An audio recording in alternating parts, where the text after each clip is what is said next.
दीदी।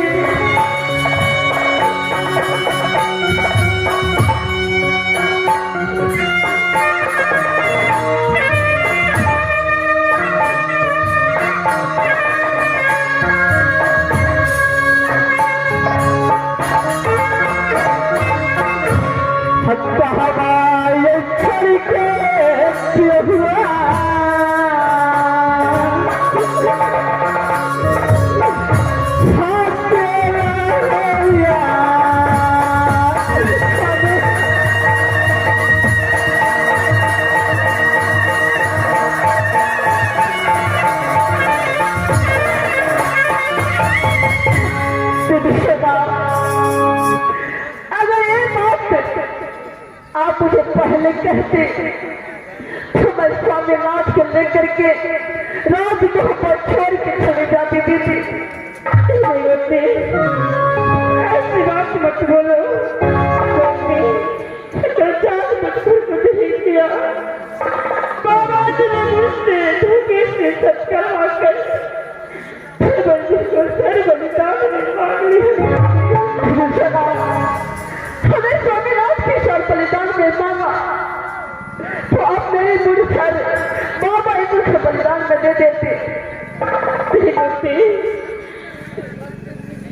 ऐसी बात नहीं है। देखो जो होना था हो गया, लेकिन गोपी इस देवर जी को लाश को लेकर काशी घाट जलाने के लिए जाना चाहिए। ठीक है ये दोनों भी आपने मिल करके स्वामीनाथ की लाश में को अवश्य चलवाऊंगी दीदी। जिस नारी को पुरुष नहीं रहते इस संसार में, उस नारी को लाल वस्त्र आभूषण शोभा नहीं देते। चलो बच्चे अपने हाथों से चलो किनार बच्चे सोवरन उठाकर जो संस्कार में नारी को पति मरने के बाद क्रियाक्रम होता है मैं करूंगी। और उसके बाद देवर जी को लाश को लेकर काशी घाट लाने के लिए वो जाऊंगी। ठीक है दीदी, चलो बच्चे चलो।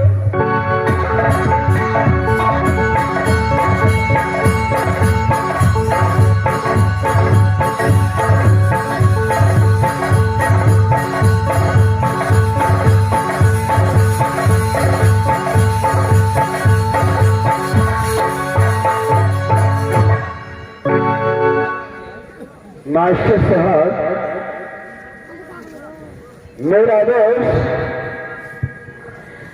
इस दुनिया से चला गया।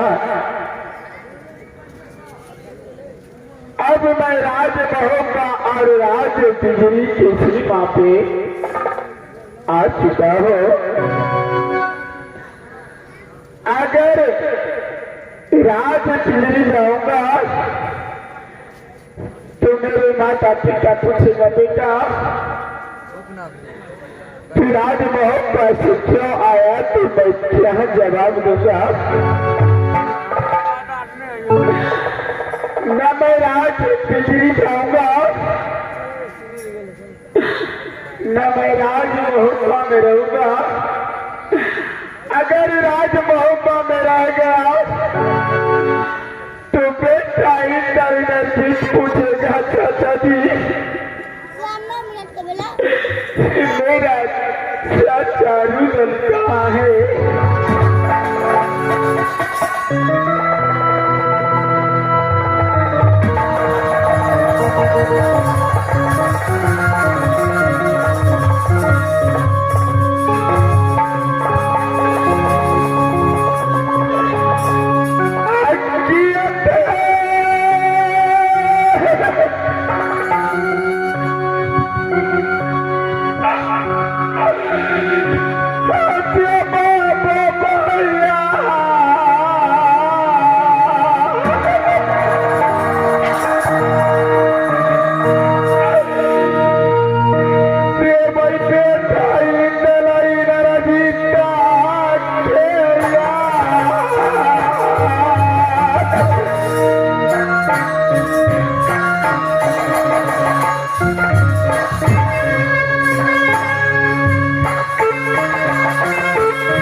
अगर मैं राज बिजली जाऊंगा तो मेरे माता पिता पूछेगा,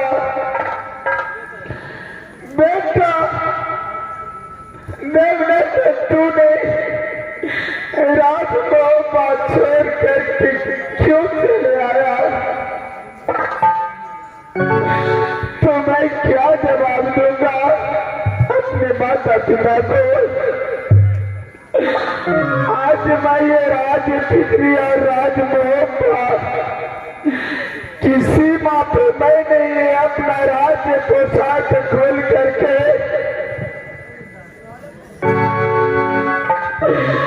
आप सबके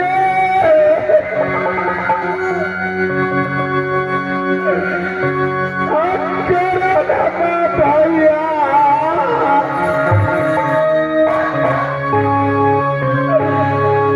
अपने भाई सपेरा दुनिया साना सा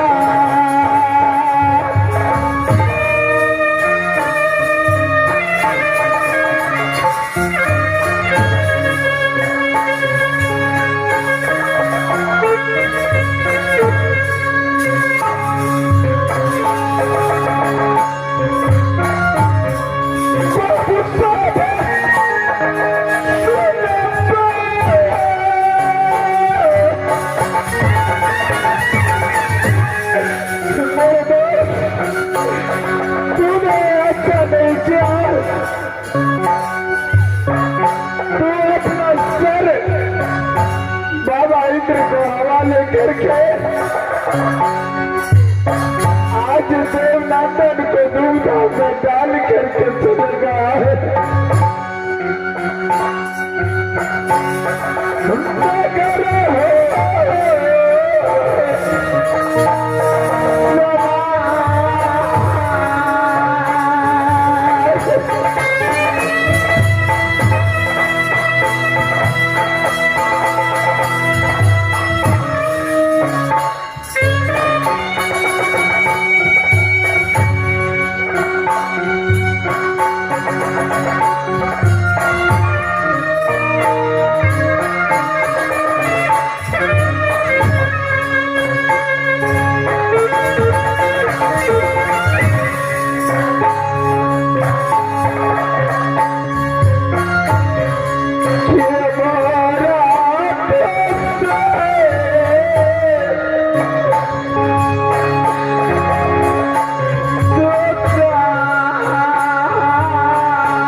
अगर रात पिघरी जाऊंगा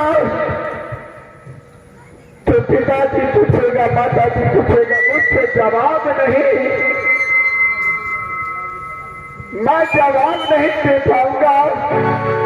अगर बेटा इंटरव्यू पूछेगा तो मैं क्या जवाब दूंगा? मैं ये अपना राज पोशाक, राज मोहब्बा और राज पिजरी की सीमा पे खोल करके मैं शपथ लेता हूँ इस दुनिया संसार में भ्रमण करूंगा, सफेदा की भेष करके। जैसे मेरा देश मुझे छोड़ करके इस दुनिया से चले गया, मैं उसी के कारण रंग बन भटक के मैं अपना प्राण दे दूंगा। आते सके कराना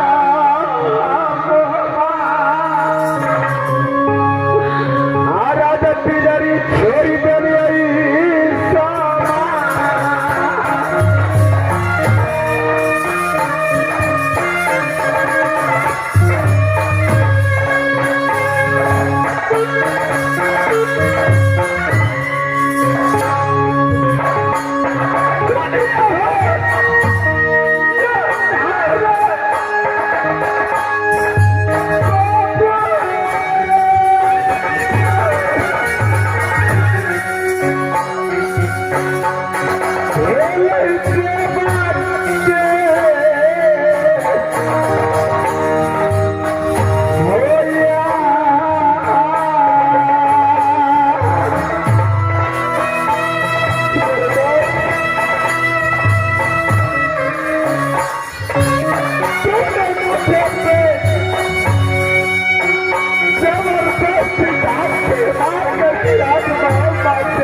बस भैया काशी घाट की पिताजी जी की नाम तो भैया डूबना पड़ता है।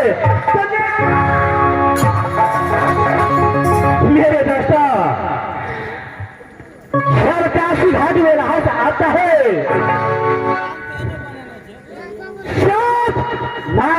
लाख रुपया लेकर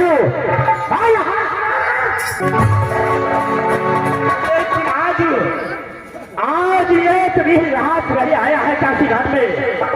मैं सबसे पहले मैं मातृ को मंगाता हूँ। जय मंदिर